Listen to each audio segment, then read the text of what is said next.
Bienvenidas y bienvenidos a Noticias Positivas, donde te mostramos que un mundo es mejor, un mundo mucho mejor. ¿Es posible? Claro que sí. Y un mundo es mejor y para ello necesitamos construir un mundo mejor en muchos ámbitos. Y había uno de ellos del que todavía no habíamos hablado, siendo yo, además, conocedor del tema, que era el software libre. Y por eso estamos aquí con Raymond Barrenechea, que es coordinador de Reciclanet. ¿Cómo estamos, Raymond? Hola, buenas tardes. Muy bien, aquí estamos. Gracias. Bueno, cuéntanos, Raymond, ¿qué es esto de Reciclanet? Bueno, pues Reciclanet es una ONG que está formada en parte por voluntarios y en parte por gente Ajá. que trabajamos aquí, cuyo objetivo fundamental es reutilizar ordenadores con software libre. Esa sería la definición más sencilla y que más aproxima a lo que hacemos. Recoger ordenadores, ponerles software libre y luego venderlos o donarlos, venderlos y donarlos para luchar contra la brecha digital. Ese sería el esquema. La verdad que está muy bien explicado. Antes del programa hemos hablado un rato, antes de la entrevista. Y te he comentado que yo soy usuario de software libre, que yo funciono con Ubuntu, pero claro, nosotros más o menos conocemos, tú mucho más que yo, claro, que es esto el software libre, pero yo creo que la gente no lo tiene del todo claro. Entonces, cuéntanos qué es esto del software libre, por qué es libre el software libre, sobre todo. Vale. Bueno, mira, hay digamos, dos formas de decirlo. Una es si nos basamos en los aspectos técnicos, en lo que se creó en su momento, que fueron las cuatro, lo que se llama las cuatro libertades del Ajá. software, ¿no? ¿Qué pasa? Que eso es un poquito engorroso, es más técnico, pero bueno, se refiere exclusivamente, mayoritariamente a la parte técnica, ¿no? Y quiere decir que aquel código, aquel programa que se realiza con los parámetros del software libre, puede ser copiado, editado, distribuido, de forma totalmente libre y también gratis. Pero bueno, son dos conceptos diferentes, ¿vale? Aquí estamos Ujú. hablando de libre porque se refiere a libertad y no de gratis como cerveza gratis, aunque también el software libre es gratis en el sentido de que te puedes bajar una distribución tú mismo sin tener que pagar a una multinacional como Microsoft. Claro. De todas formas, la otra forma de verlo es como un sistema operativo, que yo lo definiría como el sistema operativo más, o sea, el software más potente que existe hoy en día, todo prácticamente se hace bajo Linux, eh, y que tiene un alcance sobre todo a nivel técnico y luego a nivel social. ¿Por qué? Porque al ser un código que te permite compartir, puedes compartir las ideas, los conocimientos, y eso crea ya un planteamiento de cara a las demás personas muy social, digamos, muy a nivel humanidad, etcétera, ¿no?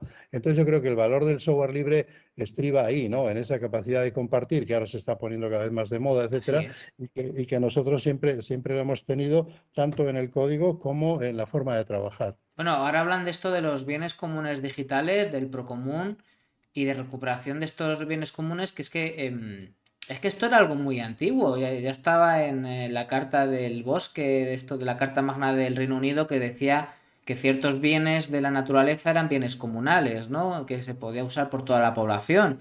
Y ahora estamos recuperando ese espíritu de alguna manera con esto de los bienes comunes digitales, que entiende que también tiene que haber unos bienes, en este caso en el mundo digital, que podrían Eh, ser compartidos y consumidos por toda la comunidad, que también es la que la crea, dice gratis, pero yo lo que entiendo es que no es tanto que sea gratis, sino que es que toda la comunidad participa en la creación. Entonces, no es que sea gratis, es que también estoy involucrado en ello, de alguna Eso manera. es, eso es. Eso es. Entonces, efectivamente, el bien común, digamos, la ventaja que tiene es, a ver, ¿cómo decirlo? Hay un tema con el software libre que toca los fundamentos de, digamos, de esa sociedad capitalista, ¿no? Como Ujú. son el tema de los copyrights, ¿no? Y bueno, hay muchos temas. Entonces, la capacidad de compartir como seres humanos es mucho más importante que si técnicamente es mejor o peor, porque ahí tiene que ver pues diferentes aspectos como la comodidad de la persona, etcétera. Como eso está muy manipulado por los medios de comunicación, eh, resulta que el software libre es una cosa como simpática, ¿no? Que está ahí, son unos chicos muy majos, pero también es como alternativa, como el mundo hacker, Y ¿sabes lo que pasa? Que hay mucha desinformación Sí, respecto a lo que es el software libre y la gente tiene mucho miedo partiendo de que hace ya algunos años se creó aquella famosa, bueno, no es frase, pero bueno, es lo siguiente, se llama FUD, FUD, que significa fear, miedo, uncertainty, incertidumbre y doubt, duda.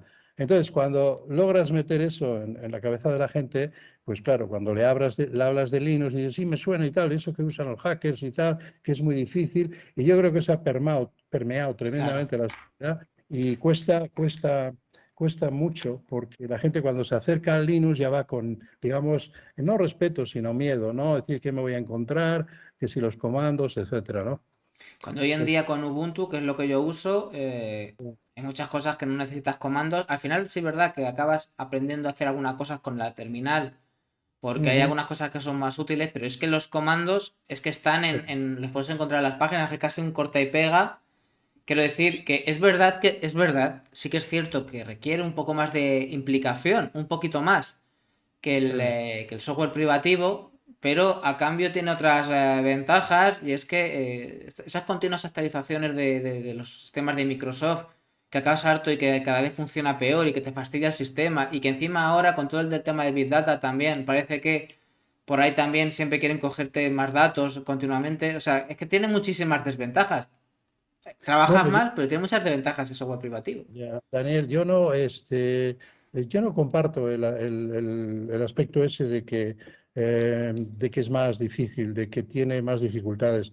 Mi experiencia, y tengo unos 20 años Ajá. en andar con esto, no técnicamente, mitad técnicamente y luego de gestión, pero nosotros hemos tenido grupos que no saben absolutamente nada de ni siquiera usar un ordenador, les hemos enseñado Ubuntu y han podido hacer cualquier cosa por ejemplo, cuando había antes mucho los cibercafés, perfectamente. Y la gente a que les damos talleres y tenemos aquí, les tratamos de aproximar al software libre como una herramienta, primero, que es total y absolutamente gráfica, porque Ubuntu está desde el Sí, 2004. Yo recuerdo aquellos tiempos que había que montar la tarjeta gráfica, unas películas tremendas. Eso desapareció hace sí. muchísimo tiempo y ahora un Ubuntu, nosotros usamos, por ejemplo, Ubuntu Mate, perdón, porque pensamos que es más pedagógico, como más intuitivo, ¿no? Pero bueno, el asunto es que si tú instalas Ubuntu, una vez que está instalado, es perfectamente, o sea, puedes hacer todo absolutamente en modo gráfico. Si sabes, si sabes, por ejemplo, hago de comandos, puedes usarlo, pero no es necesario, en absoluto es necesario. O sea, una persona puede estar usando el sistema gráfico y no saber que existen los comandos, que por cierto te comento que es un error que nosotros, usuarios de software libre, cometíamos al principio, cuando a la gente le queríamos enseñar tantas cosas que le decíamos, mira, y además puedes hacer esto así. Claro, cuando la persona veía, él empezaba a ver todas las letras de los comandos, pues salía disparada hasta que nos dimos cuenta que esa no era la forma de enseñar, ¿no? Sino la forma de enseñar es decir, mira, lo que tú haces en Windows, por ejemplo, en Mac, tú lo puedes hacer en Ubuntu con la misma facilidad, porque al final muchos de los programas son ingeniería inversa y otros son incluso muy superiores, ¿no? Pero bueno, sin entrar en detalles, yo creo que es uno de los logros de Microsoft y de otras empresas el haber dejado esa semilla del diablo en la gente Sí. diciendo, no, esto es más difícil. Y las revistas también se ocupan mucho de decir, bueno, pero es que en Linux, por ejemplo, otro día venía una revista que de fragmentar. A ver, Linux no se fragmenta prácticamente nada. Eso O es sea, es verdad. insignificante. Entonces, no me hables de fragmentación como Windows, que ahí sí que tienen un problema, ¿no? Entonces, yo creo que eso ha hecho mucho daño porque la gente cuando viene dice, uy, qué difícil, uy, que no sé qué, sobre todo lo de difícil. Y nosotros le ponemos el ordenador y dice, mira, tienes que hacer esto y lo otro. Van y lo hacen, sí, ¿y qué te ha costado? Ningún problema. O sea que no, yo creo que se ha desdibujado mucho el tema del software libre como difícil. Y Y una luego, cosita, sí, dime, perdón.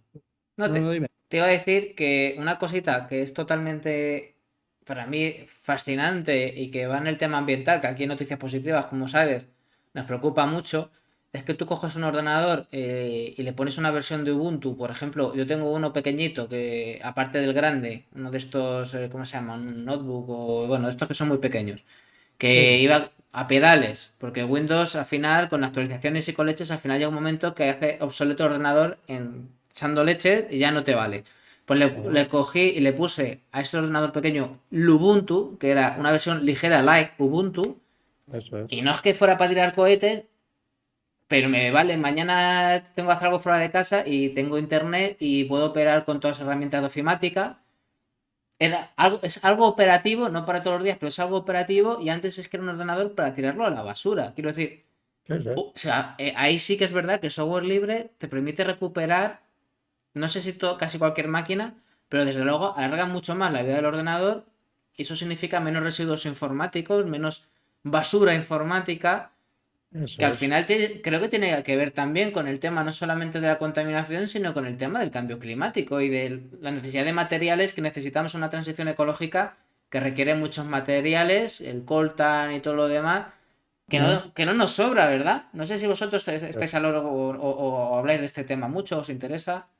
Sí, bueno, mira, sobre lo primero, efectivamente, una de las cosas que prácticamente no lo verás en ningún sitio porque no se ha comentado sobre ello, extrañamente o no extrañamente, pero es el hecho de que, de lo que acabas de comentar tú, es decir, un ordenador que en Windows no va, porque ya está, ya no aguanta, ya no tiene suficiente RAM, los procesos se multiplican, etcétera, y Sí, bueno, es muy difícil de manejarlo, se hace lento, etcétera. En Ubuntu, pues ya no digamos, con un Lubuntu, que es de lo más ligero que hay, sí, funciona perfectamente. El tema con Lubuntu es que a veces no tiene desarrollado todo el escritorio como lo puede tener un Ubuntu normal.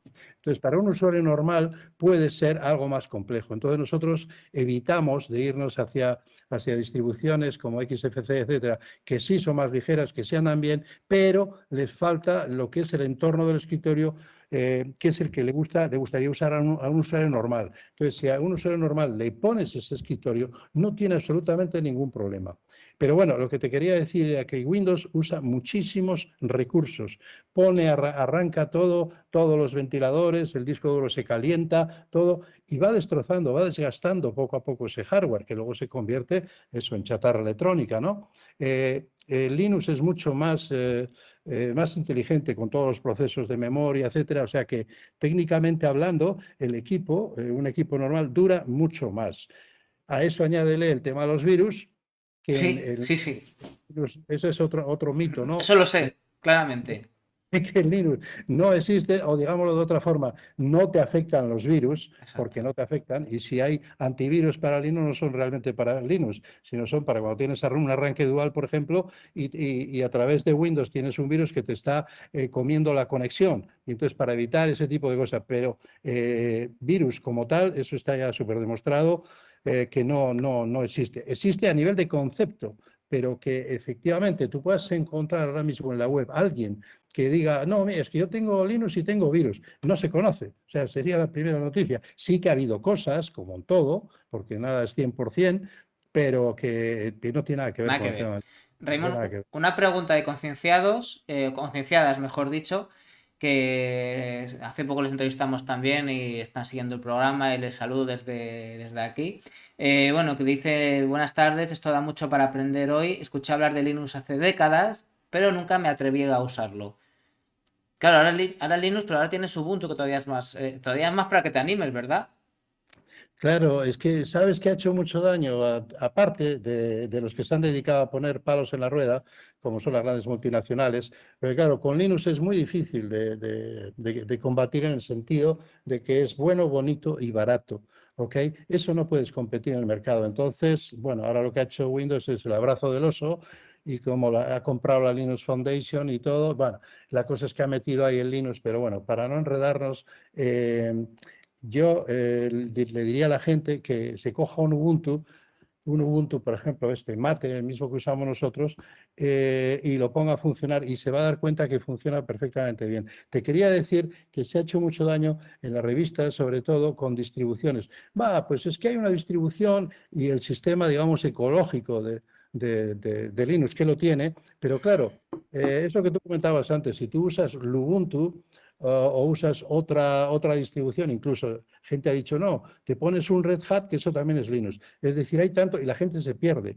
se pierde. Y tú te coges un CD en aquellos tiempos, un pendrive ahora, y lo metes y metes cualquier distribución, y dice, no, es que esta ocupa poco, es que esta tiene el escritorio así, asado, y te puedes en algunos casos meter en líos. ¿Por qué? Porque son igual distribuciones más diseñadas para técnicos, etcétera. Entonces, el ecosistema este de Linux, en ese sentido, pues ha dado mucho miedo a gente que ha tenido su primera experiencia mala. ¿Por qué? Porque estaba con una distribución que no le correspondía, que tenía que usar una cosa así como, digamos, Ubuntu, más general. Y hoy en día lo más general es Ubuntu. Entonces, que haya otras cosas está bien, pero que yo pienso, en mi opinión, se debería potenciar el software libre y en este caso Ubuntu, aunque de parte de por ejemplo, Richard Stallman dice que no es 100% y todo eso, ¿no? Pero bueno, ahí hay bastante debate. Pero si a una persona le das una cosa con la que puede trabajar a modo gráfico, olvídate, no tienes que tocar para nada la consola, ni saber que existe. Pues va a funcionar, pero maravillosamente. Luego va a estar encantado. De unos días dice, ay, me gusta muchísimo, estoy encantada. Es lo que pasa normalmente. Y luego tiene la opción del arranque dual, claro, que puedes tener los dos. Usar normalmente Linux y cuando tienes alguna necesidad a nivel yo qué sé, de sistema de la universidad o del gobierno, tal, que alguna cosa que tengas que hacerla con Internet Explorer o cual sea, te pasas a Windows y lo haces y ya está. Pero tú funcionas con Linux y al final acabas dándote cuenta de que es perfecto. O sea, es maravilloso. Antes de... No hay Ujú. problema de los comandos. Dime, dime. Te decía antes de pasar a la parte que me interesa mucho de la reutilización y reciclaje de equipos.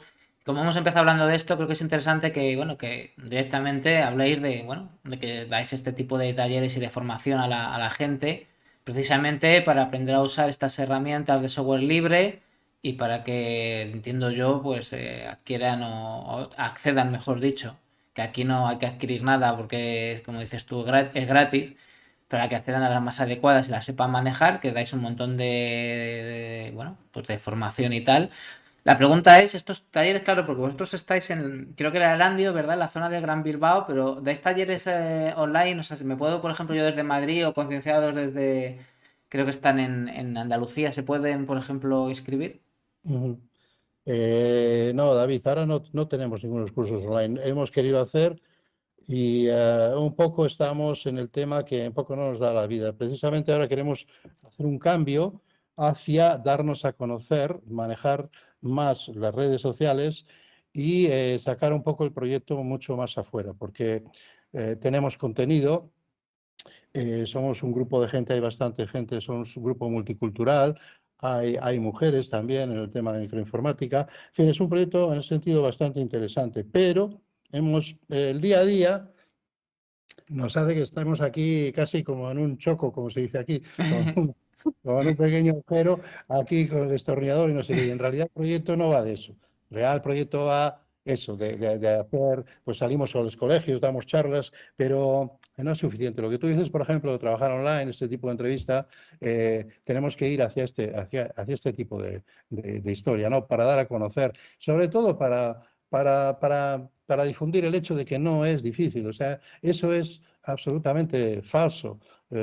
Porque que tenga el icono 3 milímetros a la derecha o a la izquierda es absolutamente irrelevante y es lo que pasa realmente. Ahora, si tú coges un Ubuntu normal, por ejemplo, a mí el Ubuntu estándar, pues este que no se ve nada y tienes que decir, ay, ¿cómo se llama el programa ese? Que lo tengo que buscar, pues a mí me parece un poco escaso para la gente normal en el sentido de que está hecho muy con la idea de programador, de todo muy eficiente y muy pequeño, pero yo pienso que las cosas se tienen que explicar y estar más abiertas. Y luego ya si uno quiere ir a un tono más minimalista y tal, pues bueno, para eso hay un montón de escritores, perdón, de escritorios, que Sí, como te digo, al final pues puede ser un lío el tema. yo el caso del Lubuntu, de esta versión ligera, la puse como caso un poco extremo porque fue un ordenador muy pequeño que tenía para tirar a la basura. Pero un Ubuntu el normal, que además acaba de salir hace poco una última versión actualizada, que ya tengo, pues va de sobra. Si quieres vamos a hablar de estas cosas que hacéis, de esta Sí, claro. tarea de, bueno, de que recibís equipos y los reacondicionáis y a veces son equipos reutilizados que dais después a asociaciones, centros educativos y colectivos sin ánimo de lucro. Cuéntanos, que esta labor me parece maravillosa. Pues mira, el sistema funciona de forma muy sencilla. Nosotros estamos abiertos a que las empresas, las instituciones, etcétera, nos donen. Ujú, A mí no me gusta mucho la palabra esa, pero bueno, es la que hoy en día hay. Nos entreguen material informático que para ellos es obsoleto, ya está fuera de uso o lo tienen en un almacén desde hace X tiempo, ujú, etcétera. Entonces, nosotros ese material, nuestra misión es convertirlo en un material que pueda ser reutilizado por otras personas, sean a modo de brecha digital, claro. sean colegios, sean particulares, lo que sea. Entonces, el valor del proyecto es en tanto en cuanto esos equipos pueden volver a salir otra vez a la calle y volver a ser reutilizados, porque así no habrá que hacer un nuevo equipo de cada uno de ellos, ¿no? El coste más grande digamos, para el medio ambiente en términos de CO2 y contaminación, etcétera, es la elaboración del ordenador, en la producción de hacer un ordenador. Y eso se lleva prácticamente el 80 al 85% de toda la energía para hacer una máquina nueva, ¿no? Entonces, claro, ahí significa que hay que ir a la tierra, a las minas, sacar los metales de allí y todo eso. Entonces, cuando lo reutilizas, pues nada de eso sucede, sino que ese ordenador se vuelve a utilizar para lo mismo, para lo que fue creado, que es el concepto real de la reutilización. Entonces, nosotros tenemos una página web, un e-commerce, donde ponemos los productos a la venta. Y también aceptamos peticiones de donaciones para entregar equipos.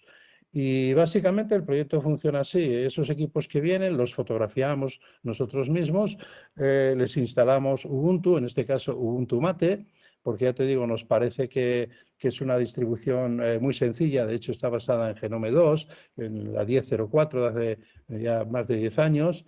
Eh, y entonces funciona muy bien y vemos que la gente se adapta perfectamente.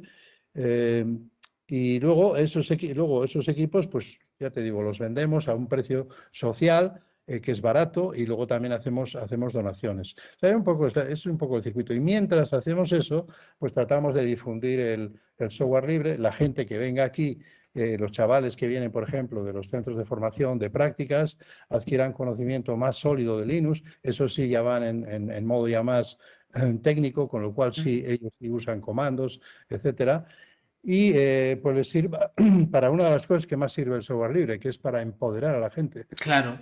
El software libre realmente es muy, muy poderoso, sí. Es que has hablado una cosa muy importante, la brecha digital. Mira, yo trabajo, mi trabajo del que me da para vivir, no el que me gusta, sino el trabajo triste administrativo, tengo que hacer mucho trabajo de tema de gestoría y tengo que hacer mucho trabajo con administraciones públicas y al final todo ya va por sedes electrónicas.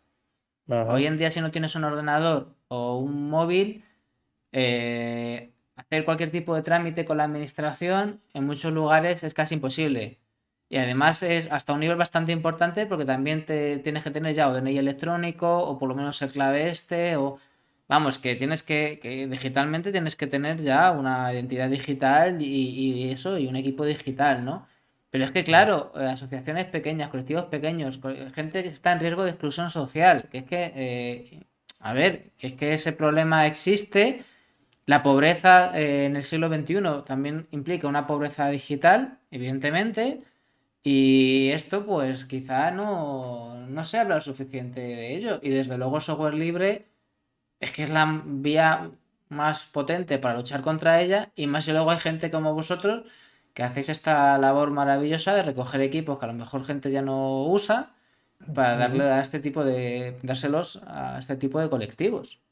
Sí, mira, sobre eso nosotros tenemos una frase que un poco va en esa línea, que dice que el software libre es una herramienta de transformación social. ¿Ok? Exacto. Eh, entonces, ¿por qué? Aparte de porque empodere mucho, lo que tenemos es un sistema muy eficiente desde el punto de vista ecológico, que usa los mínimos recursos, es distribuido, es decir, tiene todas las particularidades de un sistema, digamos, de una sociedad mucho más fraternal, mucho más abierta y al mismo tiempo, que esto es lo que hay que entender, tecnológicamente punta. Es decir, hoy en día el Linux es punta en todo. ¿Eh? El software libre es punta. Lo que pasa que eso, en primer término, la primera batalla que han ganado, los de siempre, es no usar el término software libre, usar open source. Entonces, open source es que es más rápido y que es más cómodo, pero no es software libre. El software libre va mucho más allá y tiene muchísima, muchísima más fuerza, ¿no? Entonces, respecto a estos colectivos, nosotros preparamos equipos que van con software libre y eso ya te abre una serie de caminos, ¿no? Pero desde el punto de vista medioambiental, esto, en la Unión Europea hace no muchos años, porque ahora con la economía circular, que ya sabes, la economía circular al final es que los residuos son recursos. Así es. Ese es el esquema, ¿no? Entonces, ¿qué pasa? Que se estaban enviando, en este caso a Ghana, por ejemplo, o a África en general, pues un montón de ordenadores que decían que era para proyectos y tal, y era mentira. O sea, simplemente era un dumping total, se tiraban allí y punto. Y hasta que se dieron cuenta, o les hicieron darse cuenta, de que no les interesaba, pero ¿sabes por qué? Porque se dieron cuenta que lo que estaban enviando eran recursos. Es decir, esos ordenadores están llenos de componentes de plata, de Claro. oro y de una serie de metales preciosos. Y entonces dijeron, vaya, pues si les estamos dando todo esto. Y es como bueno, no sé cuánto, digo aproximadamente, habría que definir, pero unas 10 veces por lo menos, o igual mucho más, no recuerdo, sacar metales de la mina que sacarlos del ordenador. ¿Vale? Es muchísimo más costoso sacar 1 gramo de oro de la mina que 1 gramo de oro de los ordenadores, de Ahí una está tonelada. la minería urbana, que se están desarrollando Eso, proyectos en ese sentido. Hay uno muy eso es. importante, creo que por Andalucía, hablamos de ello hace ya, es que ya hace bastante, pero sí hay un proyecto bastante potente que se va a desarrollar en España, precisamente, que va a trabajar también con material informático obsoleto para sacar todos estos minerales que necesitamos en una transición ecológica, necesitamos esos minerales para paneles solares o precisamente también para ordenadores y móviles porque se habla de transición digital y parece que esto es inmaterial. Y las narices, ¿no? Requiere un Ya. montón de materiales y ahí precisamente, esa está la parte del hardware, perdón, pero en la parte del software es que hay una cosa que yo no entiendo, Raymond. ¿Cómo es posible que no esté más implantado en las administraciones públicas un software que es muchísimo mejor, muchísimo más efectivo, que se cuelga menos, que revienta menos aparatos, que sería más eficiente y más en lo público, que es el software libre? ¿Cómo es que esto no está mucho más generalizado? Bueno, yo creo que la respuesta es muy, muy, muy sencilla, ¿no? Ya, Es sí. decir, sí, es sencillo. A ver, tú has oído hablar de la energía solar y esas cosas, ¿no? A Y ver, has oído hablar de que España tiene mucho, mucho sol. sí, Ya, pero resulta que Alemania tiene un desarrollo mucho más grande que nosotros en el tema de energía solar. ¿Por así qué? Porque es. gobiernos que han evitado. Es decir, hay gente que se dedica a mantener el status quo, pero el status quo pernicioso para la humanidad, pero beneficioso para ellos. Y es que no tiene otra explicación. Software libre es bueno, bonito y barato y es como producto, porque es un producto que también se compra, se vende. Y nosotros podemos vender CDs o pendrives de software libre, de hecho, de una distribución de Ubuntu. De hecho, lo hicimos un tiempo. Y esto, bueno, lo puedes modificar. Tiene todas, absolutamente todas las ventajas y prácticamente ninguna desventaja. Es muy, muy, muy superior a Windows, quitando algunas excepciones, obviamente, desde el punto de vista técnico. Y si un programa como GIMP o cualquier programa que use el software libre tuviera el número la décima parte de programadores que tiene, por ejemplo, Photoshop con su empresa Adobe, pues si tuviera ese número de programadores que trabajan para ello, cobran y tal, pues sería extraordinario, sería mejor que el otro. Pero bueno, eso no existe porque los que tienen, los que tienen la pasta la quieren seguir controlando. Y ahí nos va. Entonces, yo he visto a gente levantarse la mesa y decir, ¿por qué no tenemos esto? Si esto es maravilloso y tal y cual. Pero claro, eso luego no tiene recorrido porque hay unos intereses creados. Es que no tiene otra explicación. A ver, porque a todo el mundo le interesa y se saben casos como, bueno, en Nigeria, en Chile, hay casos muy sonados donde ya estaba arreglada, por ejemplo, pues licencias para todo el sistema del gobierno y 15 días después viene Bill Gates con su chequera y firma un cheque y tal y quitan eso y ponen Microsoft, ponen Windows, ¿no? Por ejemplo, Guadalines tenía una base social Sí, de 300.000 Ubuntu, estaba es funcionando verdad. con Ubuntu. Sí, Sí. sí. Y se fue al garete porque, como en Múnich, cambiaron la política, o sea, la persona que estaba controlando eso era de un sector de la política más conservador, digamos, y ya está, y lo mandó todo al garete. Y ahora están otra vez en Múnich, creo que están otra vez con Windows. En fin. Está clarísimo el problema, pero está bien que se recalque porque no se dice lo suficiente. Entonces, aunque sabemos por dónde van los tiros, está muy bien que se pueda decir porque no hay tantos lugares para decirlo.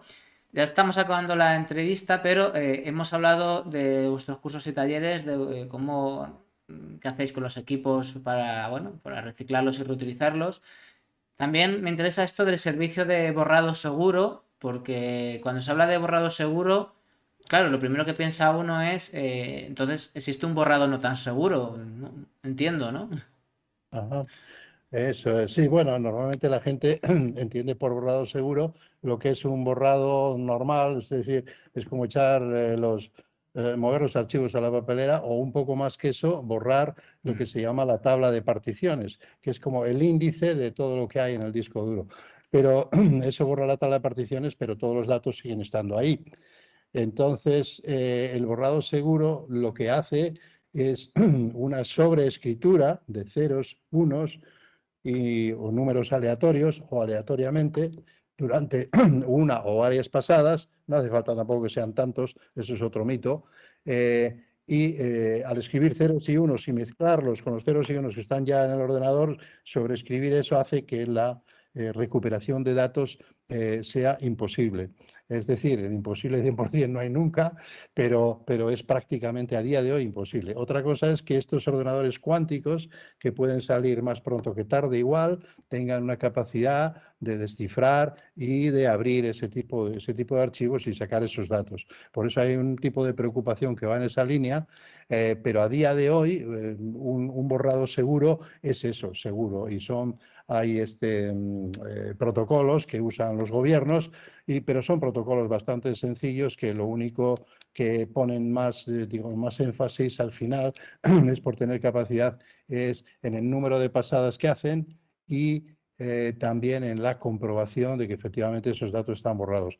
Porque al final es un sistema costoso, sobre todo en energía, porque los discos pueden tardar 1, 2, hasta 3 horas en ser borrados, en ser limpiados. Pero aparte de eso, sí, nosotros damos ese certificado con esa garantía de que no puedes recuperar los datos y punto, o sea, no puedes Eso está muy demostrar. bien en los tiempos que corren, donde se hacen todo lo posible para quedarse datos de la gente por lo civil o por lo criminal. Entonces, por lo menos controlar ciertas partes del proceso más. Estamos terminando ya la entrevista, Raymond, pero siempre lo digo en estos casos, ¿no? Que no se quede nada en el tintero, entonces te dejo esta parte final para que digas todo lo que quieras decir y que no te quedes luego con esa sensación de se me ha olvidado decir esto, uy, leches, no he apuntado esto otro. Ya, vale. Bueno, pues, ¿qué podría decir? Mira, que como siempre los gobiernos tienen que implicarse más y en las instituciones por ejemplo, hacer medidas por ejemplo, de los productos reutilizados, bajarles el IVA. Igual todo, igual una parte, pero evidentemente hacerlo Totalmente. más accesible a la gente, ¿verdad? Y la otra cosa importante sería que realmente se penalice en el sentido está escrito en la ley. Yo me acuerdo cuando lo leí en el Boletín Oficial del Estado, en la Ley 110/2015, que decía la famosa frase, que ha sido una frase ecologista durante muchos años, que decía, el que contamina paga, que es como debería ser, Total. ¿no?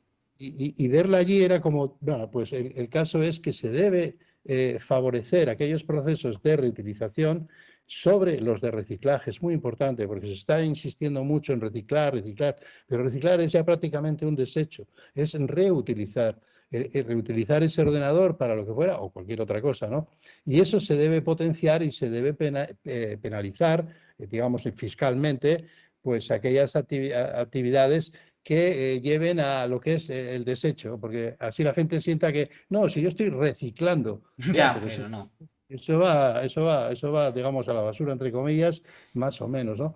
De hecho, la ley europea dice que reutilizar debe ser siempre, siempre antes, La primera antes que opción. Y eso puedo decir. La primera opción, Raymond, porque con el discurso del reciclaje llevamos 30 años ya y es como parece que hay ciertos intereses, no voy a nombrar empresas porque Ya, no ya, porque ya, me dé miedo y esto es un espacio libre, sino porque tendría que investigarlo más ya, ya, para, sobre todo por si estoy siendo algo medio injusto, pero hay empresas por ahí y fundaciones o cosas que no se sabe si es fundación o empresa que parece que viven más del reciclaje o viven más del problema que de la solución. En fin, concienciadas, te dice por el chat nuestro, enhorabuena por lo que hacéis. Yo también te lo digo, Raymond. Aquí gracias. terminamos la entrevista, muchísimas gracias. Y ahora, cuando acabemos la entrevista, voy a hacer un pequeño viajecito por la web, que es lo que siempre hacemos en estos casos. Y Ajá. simplemente, pues lo dicho, enhorabuena y muchas gracias por Reciclanet. Muchas gracias porque sois muy necesarios y ojalá haya muchos Reciclanet en el futuro porque eso significará que la filosofía del software libre se abre paso, que es muy necesaria, como todo lo que protege y defiende los bienes comunes. Muchas gracias, Raymond. Sí, muchas gracias a ti, Daniel. Estamos en Hasta luego. contacto. Chao, hasta luego. Y aquí estamos, reciclanet.org. Tal cual, reciclanet.org, esta es la web de ellos y bueno, es una web bastante sencilla y funcional, que es lógico en alguien que conoce el tema y sabe lo que necesita y tal. Es una web donde puedes verlo todo muy bien, quiénes son, los servicios que dan aquí, tienen una tienda también, también venden material de alguno del que reparan y reutilizan, que también, vamos, sobre todo del que recuperan. Los servicios, la formación, sí, también dan este tipo de servicios, pues básicamente para mantener, bueno, su labor social tan importante, ¿no? Aquí podréis ver ordenadores, además son muy baratos, es lo bueno que tienen al ser, vamos, ser dispositivos y ordenadores que, bueno, que ellos recuperan con el software libre, pues al final lo que permiten es que estén circulando más tiempo y que los puedan adquirir particulares a un precio más barato y eso también ayuda al tema evidentemente, de la brecha digital, ¿no? El poder acceder a uno de estos PCs reutilizados y reacondicionados con software libre, pues hace que por una cantidad mucho menor puedas tener tu ordenador y es que eso de la brecha digital, pues como digo, es una nueva pobreza en este siglo XXI, ¿no? Pues ahí está la tienda que tienen. A ver que me he metido, a ver si salgo a la web de exactamente a reciclanet.org, si no, directamente, para que vierais la tienda un poco. ¡Ey! Vaya por Dios, ¿qué he hecho? Vamos a ver, que no me deja cargar Reciclanet. Momentito. Ahora, perfecto. Pues eso, y también podéis ver aquí los talleres que dan de formación, los cursos que hacen, el tipo de formación que ofrecen desde iniciación, reutilización y reparación de equipos, Linux avanzado. Aquí está la parte que decíamos de entrega de equipos para que la gente los pueda reutilizar. Aquí también para solicitar equipos. Recordad que aquí hay una parte de voluntariado muy importante y que se da mucho de este material informático para asociaciones y colectivos sin ánimo de lucro.